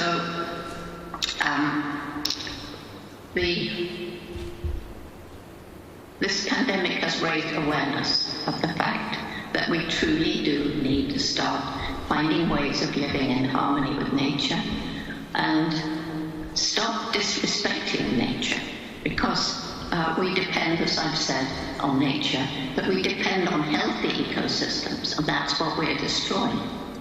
So more people are talking about what's going on. That's what this conference is all about, and I really wish I was with you in person, because it's so much easier talking to people. But more and more people, countries, businesses, and I heard Lisa Jackson talking about Apple, are truly beginning to think about ways of living in greater harmony with the planet.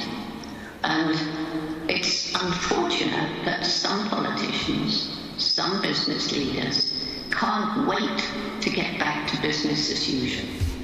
And this crazy idea, which people are either stupid or they just want to ignore, we cannot have unlimited economic development on a planet with finite natural resources, which already in some places are being used up faster than nature can replenish them, and growing populations of human and livestock. That cannot be. And yet some people want to carry on, as I say, with business as usual, putting the GDP above protecting the environment for the future. And so I don't want to end up sounding too gloomy. We are in a very bad state, and I repeat that because there's an urgency about this. And that's why it's so good to hear people talking about what companies and governments actually are doing. And there's a lot we can do. The window of time we have, I don't think is very big, but it's there. And the kind of things that we can do, which I think many people will talk about, we have to clean up the pollution of the ocean. We have to stop destroying. We have to plant, protect, and particularly protect the rainforests of the planet. We also have to reduce the unsustainable lifestyle of so many of us.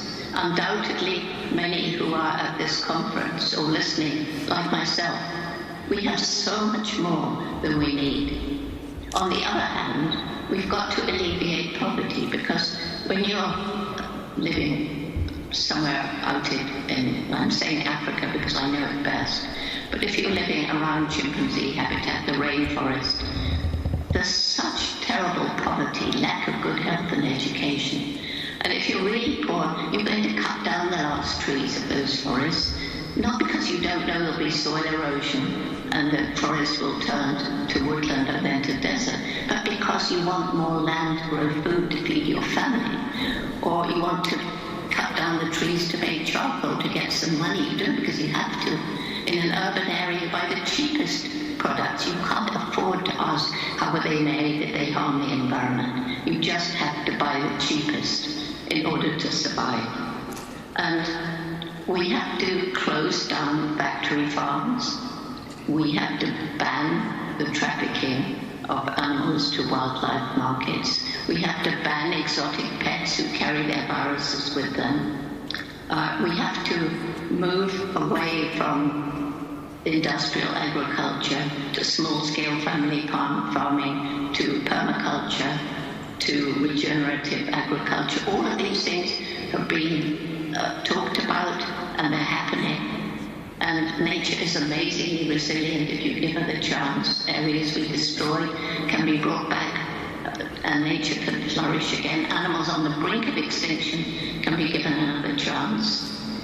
Governments must subsidize renewable energy and stop subsidizing the big oil and gas companies that are continuing to harm the environment. And then environmental education per se. And I heard Lisa talking about Apple providing software to children in developing countries. So I'm coming to the end. Just finishing. So I think environmental education in all our schools is terribly, terribly important, so that young people grow up with a new mindset to value nature and to realize that protecting the natural world is protecting our own future. Thank you very much for that message, Jane Goodall. Thank you so much for your work. Thank you.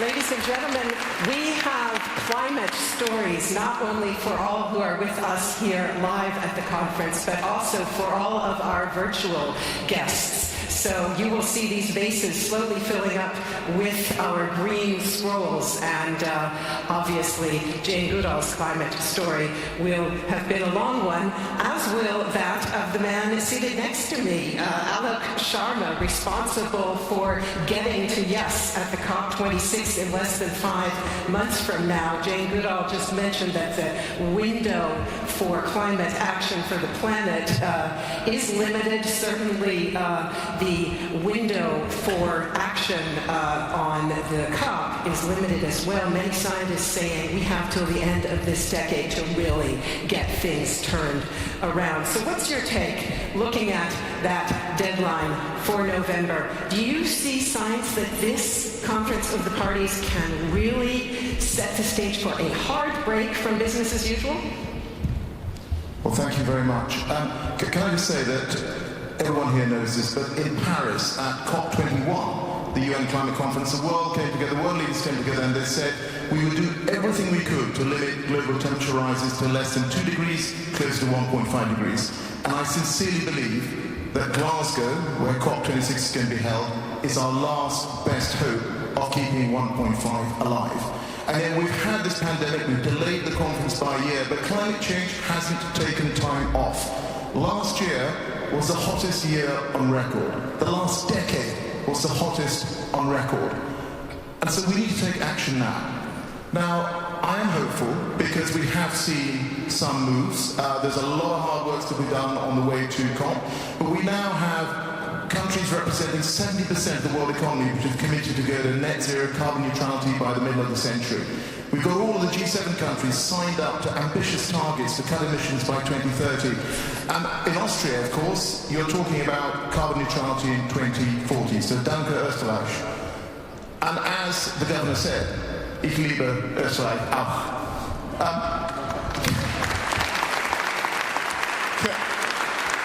But of course, it's not just commitments. We need policies as well. And one of the things I'm really pleased with is that here in Austria, you have consigned coal power to history. No more coal in your electricity mix. We're doing the same in the UK. And one of my big asks of the world is let's consign dirty coal to history. Now, in terms of what we can do going forward, this is a chance for us out of the pandemic to reimagine our economies. You know, green growth is possible. We've shown that in the UK. Last 30 years, we've grown our economy by 78%. We've cut emissions by 44%. We're doing the same here in Austria, around the world. So let's do this together. And this issue about is Glasgow our last chance? Well, Glasgow has to be made because the planet, unfortunately, cannot take a break. Let me ask you one brief follow-up question, because clearly when it comes to incentivizing bold action, there is no tool more effective than the market. And apparently the pre-COP negotiations so far have run into some difficulties on what's called Article 6, which basically governs the use of market mechanisms, such as the carbon price. So how do you plan to get to yes on that one?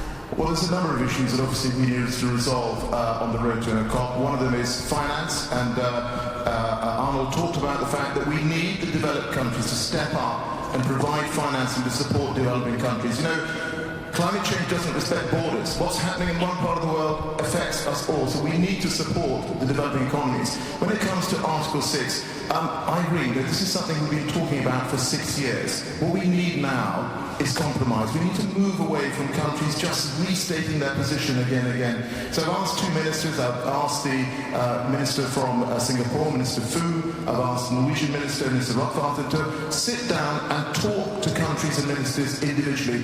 Let's see where we can find the compromise, because that is how we're going to make progress. And I want to arrive at Glasgow having done our homework. I'm hopeful, but there's a lot more to do. We wish you the utmost success and steady nerves. Let me go now to President Levits. And we were just talking about carbon pricing. Latvia, in fact, has a carbon price, but let's admit it, it's pretty low. Alex Sharma and Jane Goodall have just reminded us we need to boost action. So how are you going to do that in terms of carbon pricing? Thank you. Let us remind that Latvia is one of the greenest countries in Europe. 40% of our energy production produced by renewable energy sources, and more than half of our territory covered by forests. As an example for our action is that we doubled our carbon tax 2019, but it's not enough. We are working on the reform of a tax system in general, and in all kind of taxes, or in several kind of taxes, should also be included price for green gas emissions or pollution of environment in general. It's our goal. It's our action in order to achieve our goals 2030 and 2050. So I think that we are very active in this aspect, but in general I would say that Latvia is one or belongs to the European countries which pushing the environmental goals on European level and on national level, but I would say also on UN level. All three levels in Latvians are very active. Coming back to the title, our overarching title of this year's summit, namely Healthier Planet, and what we heard from Jane Goodall, can you just say a very brief word about what you are doing in Latvia to address these interlinked crises of ecosystem deterioration? Yes, we are developing different projects, and one of these projects is water, clean water. I would say that 3 billion of people are touched by the problem that clean water is not accessible or not fully accessible to them. And Latvia is one of the 9 countries around Baltic Sea, but the Baltic Sea belongs to the most polluted seas in the world. And we have the capacity already developed to research and to develop different technical means and also policies in order to clean water.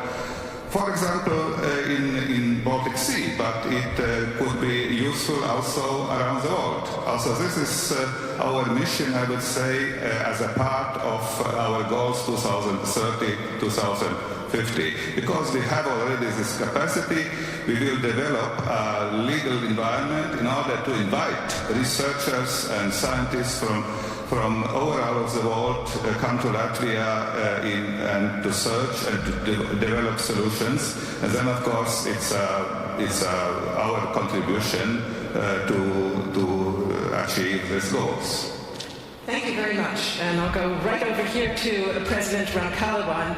And Jane Goodall talked about the enormous challenges facing also poorer countries. And of course, Seychelles, you are already struggling literally to keep your heads above water. The pandemic, of course, has depleted your scarce financial resources. So what are you able to do at this point to mitigate the catastrophe that's lapping at your shores?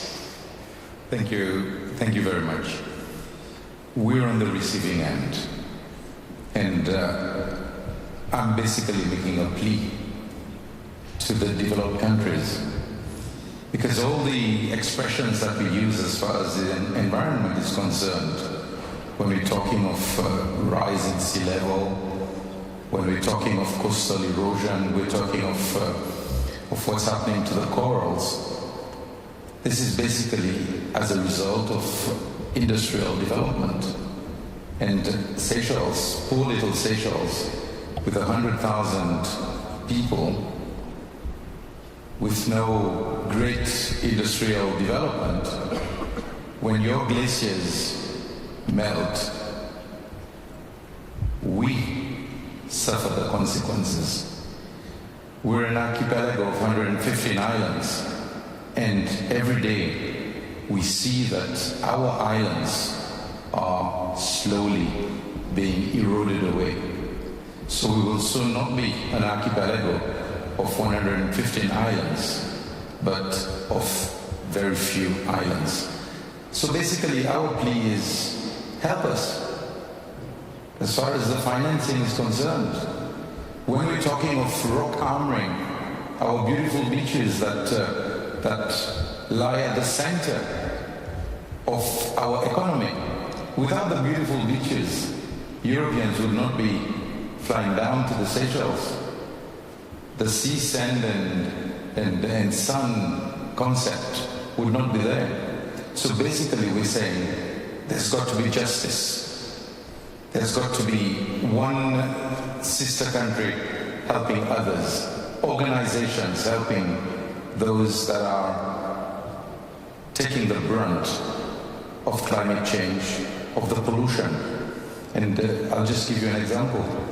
In 2019, my son was part of a team that did a cleanup of the Aldabra Atoll. Aldabra Atoll, which Seychelles has given to humanity. Within a couple of weeks, they collected over 26 tons of litter pollution. And that was collected on some beaches that would not have seen a single human being in decades. So it's from elsewhere polluting little Seychelles. And what is Seychelles doing? We're small as far as the landmass is concerned, but our EEZ is 1.4 million square kilometers, making it bigger than Austria and even Switzerland. We've already committed 30% to conservation. Seychelles and Mauritius are now overseeing the joint management of Saya de Mala, and we have the largest seagrass bed there, which is larger than Switzerland. And you know the effects, and Jane just mentioned how the ocean plays a very important role. And again, we are protecting that for the world. So we are basically saying to the world, look at us, help us. This is the message that we want to send to the world. We are small, but we are playing our role, and we will continue to do so. The commitment is 100%, and the time to act is now. President, one quick follow-up question, because this is a message that you and other small island nations have delivered at one COP after the other, and we have repeatedly seen industrial countries failing to deliver on their pledges. They have caused almost all of the CO2 that's up there. You have caused pretty much none of it, and yet they have not delivered. Do you see signs right now that that's going to change? Very briefly. Well, I'm just saying, please bring about the change. We're tired of seeing those huge figures, billions. We don't want just to see beautiful figures on paper in statements. We want to see action. And I was very happy when President Biden yesterday said, we have wasted 30 years. And I must say, Arnold, you're an inspiration. Thank you very much. Thank you very much. And along with weaning everybody, getting that money flowing is clearly going to be one of the biggest challenges facing Alok Sharma, facing Scotland as host of this year's UN Climate Conference. It is a very special honor to welcome First Minister Nicola Sturgeon joining us from Edinburgh. you have said the eyes of the world will be on Scotland, so we must seize the moment and show leadership in helping bring about real global change. So how can you support Mr. Sharma in ensuring that this COP really is make instead of break? Well, first of all, thank you very much for having me with you this morning. And the President of the Seychelles has just very powerfully reminded us of the moral obligation that we all carry. All of us are very preoccupied with COVID, but the climate crisis, the interrelated threats of climate change, nature loss, pollution, remains the single biggest challenge that the world faces. COP undoubtedly represents our best chance, and I do think it is one of our last chances to limit global warming to 1.5 degrees. So Scotland is honoured that Glasgow will be the venue for COP, and we are working closely with ALOC and the UK government to make sure that it is successful. But that honour comes with a massive responsibility. Scotland is one of the birthplaces of the industrial age, so we are now determined to lead by example in the race to net zero. We've already halved our greenhouse gas emissions since 1990. We've got one of the most ambitious legislative frameworks anywhere in the world. We are determined we will reach net zero by 2045. We're restoring natural habitats, peatland and forests as part of these efforts. We'll shortly set out in more detail exactly how we will contribute to the global aims of the Paris Agreement. And we're trying to show leadership in another way, and it is about climate justice. If we're going to bring people with us in making the change we must make, we've got to show that those changes will bring benefits, ensure that people, communities and countries are not left behind. The transition to net zero must be just, and we have that written into law here in Scotland. We're thinking about it at home, how we make sure that we provide the skills and the support to ensure that no part of the country, no part of our population is left behind. But we also need to meet those obligations internationally. We work, for example, with communities in Malawi to train and lead a new generation of climate leaders. And we are determined that we will continue to support that through our Climate Justice Fund and in other ways. So we are determined not just to have the rhetoric here, but to follow that up with action. The final point I would make comes back to the first point about the pandemic. Over these last few months, we've shown what can be done when we face necessity. Things that we would have thought impossible have been possible because we had no alternative. We've got to bring that same leadership, determination and commitment now to the climate crisis. And so I pledge today that Scotland will do everything we can, not just to talk about what we need to do, but to show through action that we are prepared to lead by example. And I'm delighted to be here with you today to make that commitment, but also to share it with the others on the panel. And First Minister, share with us one other point, if you would, because as you say, Scotland has possibly the most ambitious legal framework on the planet for reducing emissions. Governor Schwarzenegger told the story a few minutes ago about talking to a political leader who said, but you know what, I don't want to move too fast. I don't want to lose the support of the lobbies, the fuel companies, the car manufacturers. The fact is, you took this bold action and you were re-elected just a few weeks ago. So how do you do that? How do you get transformative policies put into place and still win voters' approval? Well, the one thing I would say is that we set the target. We are halfway in Scotland to net zero. But getting the rest of the way will be much harder than getting to where we are right now. And setting the target is the easy bit. So judge me and my government on what we do over the next few years to meet that target. We've set out a climate change plan that goes into detail about the actions we will take. And that's what people should look to and judge us on. And I say that very openly and frankly. I believe, actually, and it goes to your point about being re-elected, I think right now, at this moment in time, certainly in my country, the people ahead of the politicians, particularly young people, and they're telling us to go faster. For sure, the things we have to do over the next few years will have an impact on people's day-to-day lives in a way that decarbonising electricity hasn't done, so it will get harder. But we have to be bold, and we have to be brave, and we have to be prepared to do all the things that we are talking about, because we owe that to not just generations to come. We certainly owe it to generations to come.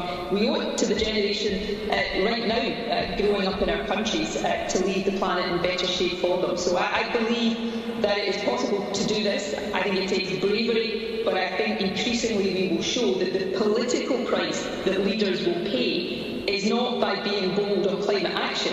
It's about not being bold on climate action, and I think increasingly that's when leaders will be punished electorally, and that's how it should be. Thank you so much, Minister Stig. I'm going to come back to you at the end for just one brief word more, but I'm eager to go now to those younger voices you just mentioned. We've heard from leaders about their goals and their aims. I'd like to now come to an activist who has sparked a worldwide change in consciousness. She was with us here live at the Austrian World Summit 2 years ago. She had a very stark message for us then, saying, we've done enough traveling, we've done enough talking, it is time to act. Greta Thunberg, thank you so much for being with us once again. What's your message for us this year? Thank you for having me. Tomorrow, 150 weeks will have passed since we started the school strike for the climate. And during this time, more and more people around the world have woken up to the climate and ecological crisis, putting more and more pressure on you, the people in power. Eventually, the public pressure was too much, and you had the world's eyes on you. So you started to act. Not acting as in taking climate action, but acting as in role-playing. Playing politics, playing with words and playing with our future. Pretending to take responsibility, acting as saviors as you try to convince us that things are being taken care of. Meanwhile, the gap between your rhetorics and reality keeps growing wider and wider. And since the level of awareness is so low, you almost get away with it. But let's be clear. What you are doing is not about climate action or responding to an emergency. It never was. This is communication tactics dressed as politics, disguised as politics. You, especially leaders from high-income nations, are pretending to change and listen to the young people while you continue pretty much exactly like before. Pretending to take science seriously by saying science is back, while holding climate summits without even inviting one single climate scientist as speaker. Pretending to wage war against fossil fuels while opening up brand new coal mines, oil fields and pipelines. You not only continue business as usual as before, in many cases you are even speeding up and scaling up the process. Pretending to have the most ambitious climate policies while granting new oil licenses, exploring future oil fields. Bragging about your so-called ambitious climate commitments, which if you look holistically are vastly insufficient, and then get caught not even trying to reach those targets. Pretending to care about nature and biodiversity while the world is cutting down a forest area the size of a football field every second. Pretending to be a climate leader while locking in a future common agricultural policy that will make the Paris Agreement impossible to reach. Pretending that you will build back better after the pandemic, even though astronomical sums of money have already been locked in, and not in green projects, whatever green means. The G7, as an example, is spending billions more on fossil fuels and fossil fuel infrastructure than on clean energy. This you compensate with beautiful words and promises that someone in the future will somehow undo your actions and make them net zero. And when your empty words are not enough, when the protests grow too loud, you respond by making the protests illegal.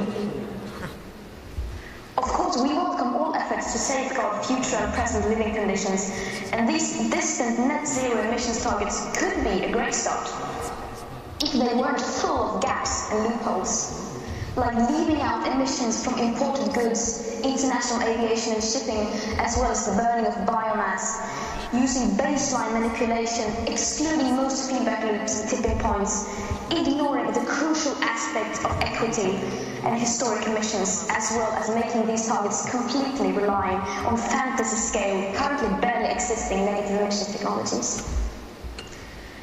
But as your acts continue, more and more of us are seeing through your manuscripts and your role-playing. The gap between your actions and words is becoming more impossible to ignore, while more and more extreme weather events are raging all around us. And as a result, young people all over this planet are no longer falling for your lies. You are distancing yourself further and further away from us and from reality. Some years ago, you could still claim that we are moving in the right direction. Today, that is no longer possible. 2021 is currently forecasted to be the year with the second highest emission rise ever. You say we need to move slowly to bring the public along. However, how do you honestly expect to bring the people along if you don't treat this crisis like a crisis? If it is one thing the pandemic has proven once and for all, it is that the climate and ecological emergencies have never once been treated as emergencies. The climate crisis is today, at best, being treated only as a business opportunity to create new green jobs, new green businesses and technologies. As the pandemic unfolded, you did not say, this will benefit the face mask manufacturing industry, or this will create new jobs in healthcare and hospitals. Taking bold climate action will naturally bring many advantages and benefits. Yet, needless to say, we will not be able to solve a crisis we do not treat as a crisis and that we do not understand the magnitude of. Perhaps playing a role helps you sleep at night. Saying things just for the sake of it, because the words are in your scripts. But while you're busy working the stage, you seem to forget that the climate crisis is not something distant in the future. It is already taking so much from the most affected people in the most affected areas. This might just be a game to you, a game to win votes, popularity, points on the stock market, or your next high-paid position in a company or lobbying firm. The ones who focus on the packaging rather than on the actual content, and the ones with the most beautiful speeches and the most short-sighted, likable policies wins. You can and will, of course, choose to continue to play your parts, say your lines and wear your costumes. You can and will continue to pretend. But nature and physics will not fall for it. Nature and physics are not entertained nor distracted by your theater.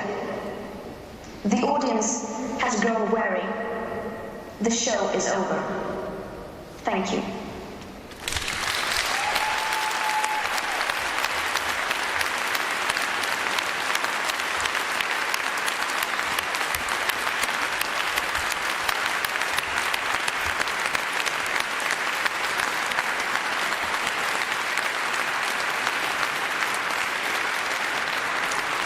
Thank you, Greta Thunberg, for your very clear words.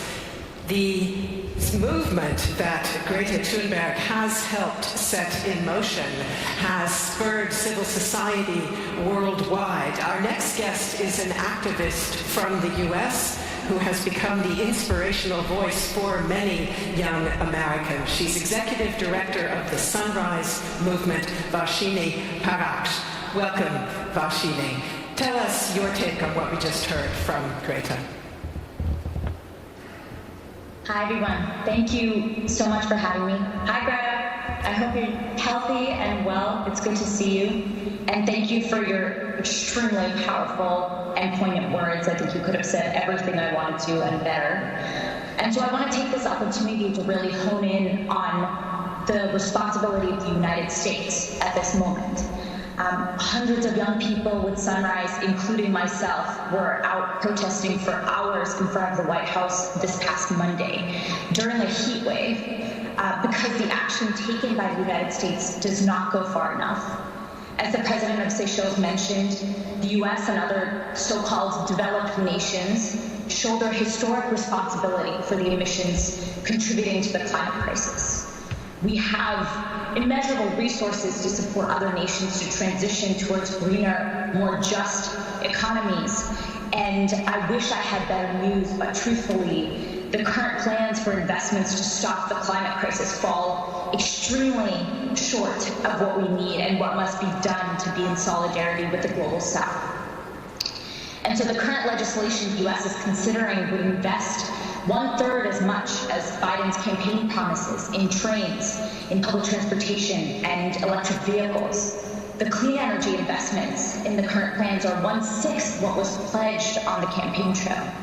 The plan doesn't create the millions of climate jobs we know we need to do the work of averting climate catastrophe.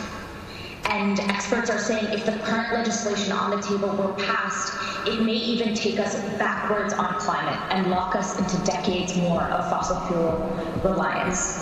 And currently the plan is being written and rubber stamped by ExxonMobil. 11 out of the 20 senators who are forming this new plan meet with ExxonMobil on a weekly basis.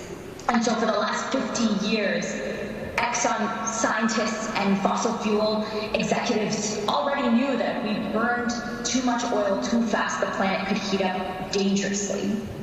And for the last 50 years, they have been lying to billions of people around the world and attacking the science that we know is true.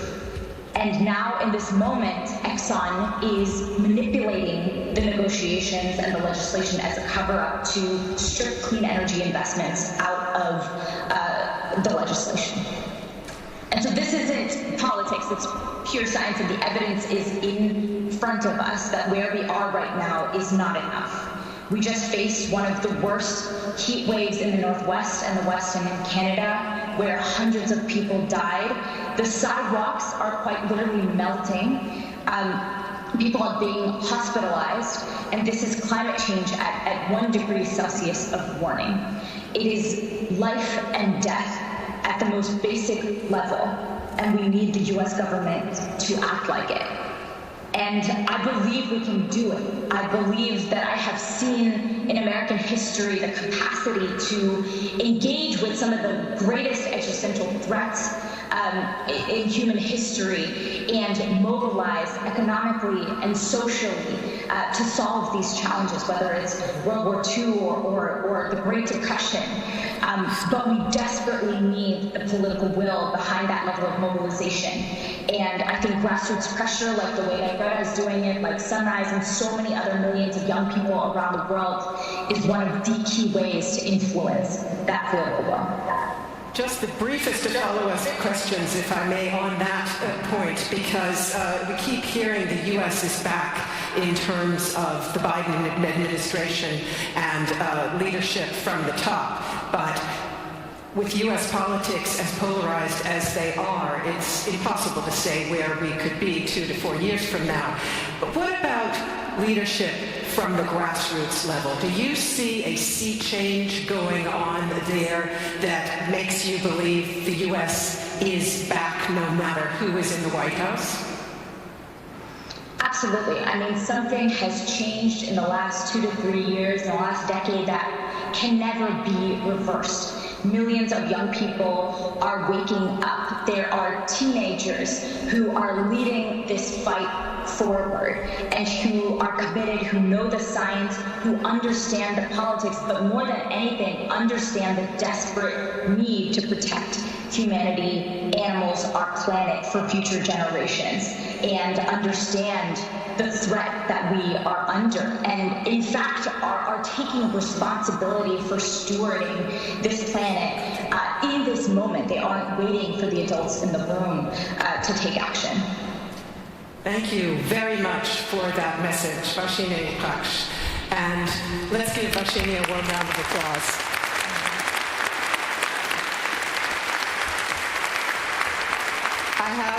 I have my eye on the time, and I'm going to ask just for the quickest of responses from Alok Sharma, and if possible also from Nicola Sturgeon, for both of you being responsible for this very, very crucial UN climate conference that's coming up. What do you take away from what you've just heard? Alok Sharma? I think we've heard some really stark messages and another wake-up call. We have to act. And I talked about the G7. Some of the biggest emitters are in the G20 countries. They also need to step up as well. And we talked about urgency. We have shown collectively what you can do as humanity when you're faced with this pandemic. We have moved so fast. And I agree. We should be showing exactly the same urgency when it comes to climate change. We've got less than 10 years to get this right. We really can't afford to fail. Nicola Sturgeon?